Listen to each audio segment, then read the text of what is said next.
नमस्कार दोस्तों, आज मैं आपके सामने लेकर आया हूँ टीडीएस ऑन सैलरी कंप्यूटेशन।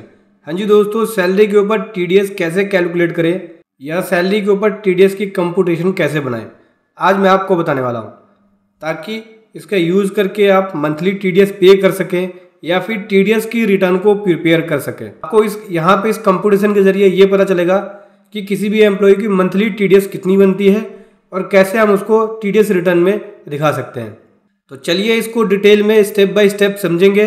उससे पहले बताना चाहूँगा, जो भी भाई बंधु मेरे चैनल पे पहली बार है, इस वीडियो को पहली बार देख रहे हैं, जिन्होंने अभी तक सब्सक्राइब नहीं किया, सब्सक्राइब कर लीजिए, साथ ही साथ बेल आइकन पे भी क्लिक कर लीजिए ताकि इस तरह का कंटेंट आपको मिलता रहे।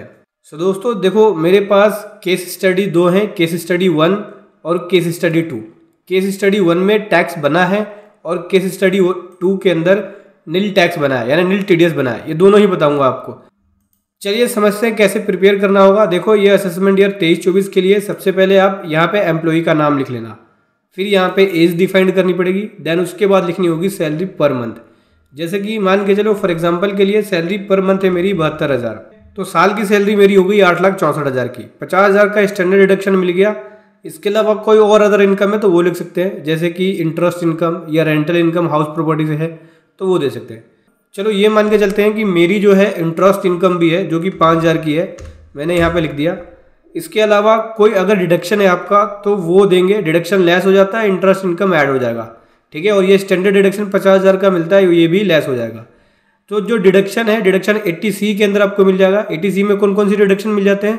LIC का कोई है तो उसका डिडक्शन मिल जाएगा, PPF का है तो उसका मिल जाएगा, म्यूचुअल फंड का है तो उसका मिल जाएगा, कोई इंश्योरेंस वगैरह करा रखा है तो उसका मिल जाएगा 80C के अंदर। इसके अलावा मेडिकल कोई इंश्योरेंस है तो 80D के अंदर आपको मेडिकल इंश्योरेंस का मिल जाएगा। कोई रेंट का अलग से है तो वो ले सकते हो आप। डोनेशंस वगैरह है 80G में, वो ले सकते हो आप। इसके अलावा सेक्शन 24 के अंदर कोई डिडक्शन है तो वो ले सकते हो। तो मैंने जो टोटल डिडक्शन लिखी है वो 1,50,000 की।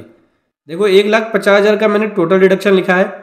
इसको मैं बढ़ा देता हूँ, इसको 1,55 करता हूँ। जो टोटल डिडक्शन है सभी सेक्शंस में मिला के वो 1,55 का है। तो 664 की मेरी टोटल टैक्सेबल इनकम निकली है। इसके ऊपर टैक्स लगाया जाएगा, जिसमें से देखो 2.5 लाख पहले लेस होता है। 2.5 लाख लेस होने के बाद मेरी जो नेट टोटल इनकम आ गई वो 4,14,000 हो गई, जिसके ऊपर टैक्स लगेगा। तो टैक्स देखो स्लैब रेट के अकॉर्डिंग लगेगा, और यहाँ पे इस शीट के अंदर स्लैब रेट भी है। ये ओल्ड रिज्यूम के हिसाब से है और ये न्यू रिज्यूम के हिसाब से है। तो देखो 2.5 लाख तक तो नील हो गया, 2.5 लाख की हमने इनकम लेस कर दी, एक जो एग्जेम्पशन थी। अभी बोलता है कि 2.5 लाख से जितना भी ऊपर होगा वो 5% लगेगा, अगर 2.5 से 5 के बीच होती है इनकम, और 5 से 10 के बीच होती है तो 12,500 प्लस 20%। तो मेरी इनकम जो है वो 2.5 से 5 के बीच है, तो 5% लगेगा 2.5 लाख से ऊपर। इसका मतलब 2.5 लाख की एग्जेम्पशन लेस करने के बाद जो अमाउंट आया वो ये आया। इसके ऊपर 5% अगर हम कैलकुलेट करेंगे तो 20,700 का टैक्स बना। अब इसमें बात करते हैं रीबेट की, तो 12,500 की रीबेट मिल जाती, लेकिन रीबेट इस केस में नहीं मिलेगा क्योंकि लिमिट है 12,500 की।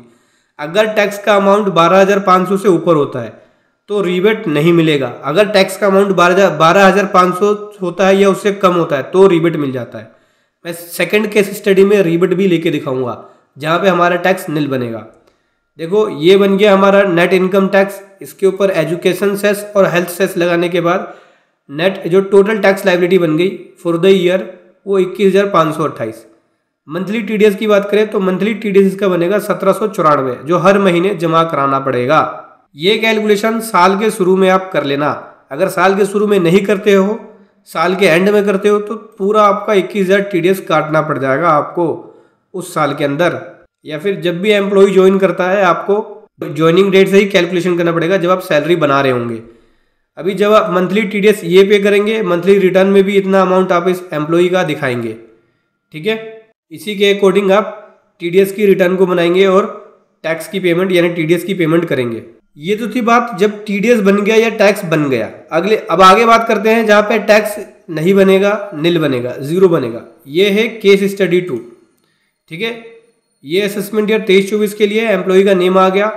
अभी मैं आपको बताता हूँ, देखो सैलरी पर मंथ यहाँ पे 60,000 है, टोटल सैलरी 7,20,000 रुपये हो गया। स्टैंडर्ड डिडक्शन इसमें से 50,000 लेस हो गया, और एलिजिबल जो डिडक्शन है 1.5 लाख का वो यहाँ पे हमने लिया है। अब मैं यहाँ पे जो अपनी डिडक्शन है वो बढ़ा रहा हूँ। मैं यहाँ पे डिडक्शन कर रहा हूँ 1,70 की, ठीक है। या और भी ऊपर जाते हैं हम, ये हमारा हो गया 1,75 का सभी सेक्शन में मिला के डिडक्शन है। तो मेरी जो टैक्सेबल इनकम आ गई वो 495 की आ गई। 2.5 लाख की एग्जेंशन लेस हो गई, 2,45,000 के ऊपर टैक्स लगेगा। अब कितना लगेगा? 5%, क्योंकि 2.5 से 5 के बीच है तो 5% लगेगा।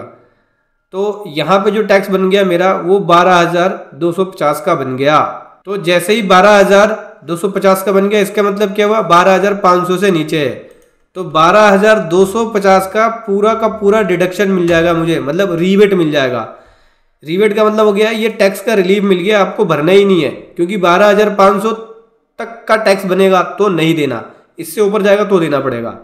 तो 12,250 का मुझे रीबेट मिल गया, जहां पे मुझे जो टैक्स पे करना बना वो जीरो हो गया, मतलब कोई टैक्स बना ही नहीं, देना ही नहीं है भाई। मंथली टीडीएस यहाँ पे जीरो हो गया, ठीक है, क्योंकि टैक्स की लायबिलिटी नहीं बनी तो टीडीएस भी जीरो हो गया। यही अगर मेरा डिडक्शन कम होता, फॉर एग्जाम्पल के लिए मैं यहाँ पे 1,25,000 का डिडक्शन ले रहा होता तो टैक्स कितना बनता? 14,750। तो रीबेट कुछ नहीं मिलता, उस केस में मुझे पूरे 14,750 पे करने होते, ये एजुकेशन सेस भी लगता और मंथली टीडीएस ये पे करना पड़ता। लेकिन अभी मैं जो डिडक्शन ले रहा हूँ वो 1,75 का ले रहा हूँ, तो 12,250 का पूरा मुझे जो डिडक्शन है वो मिल जाता है। इस हिसाब से टीडीएस की लायबिलिटी नील हो जाती है, जीरो हो जाती है, इसका कोई टीडीएस नहीं बनेगा। समझ गए दोस्तों? तो ऐसे आपको टीडीएस सैलरी के ऊपर कैलकुलेट करना है, चाहे मंथली टीडीएस पेमेंट के लिए कैलकुलेट करो आप या फिर टीडीएस रिटर्न फाइलिंग के लिए कैलकुलेट करो। ऐसे ही आप कंप्यूटेशन तैयार कर सकते हैं टीडीएस ऑन सैलरी के ऊपर। और इस एक्सेल शीट का जो लिंक है वीडियो के डिस्क्रिप्शन में मिल जाएगा, जाओ वहां से जाके आप उसको डाउनलोड कर सकते हैं और अपनी कंप्यूटेशन प्रिपेयर कर सकते हैं टीडीएस ऑन सैलरी के ऊपर। वीडियो कैसी लगी जरूर बताएं। Thank you so much. जय हिंद, वंदे मातरम।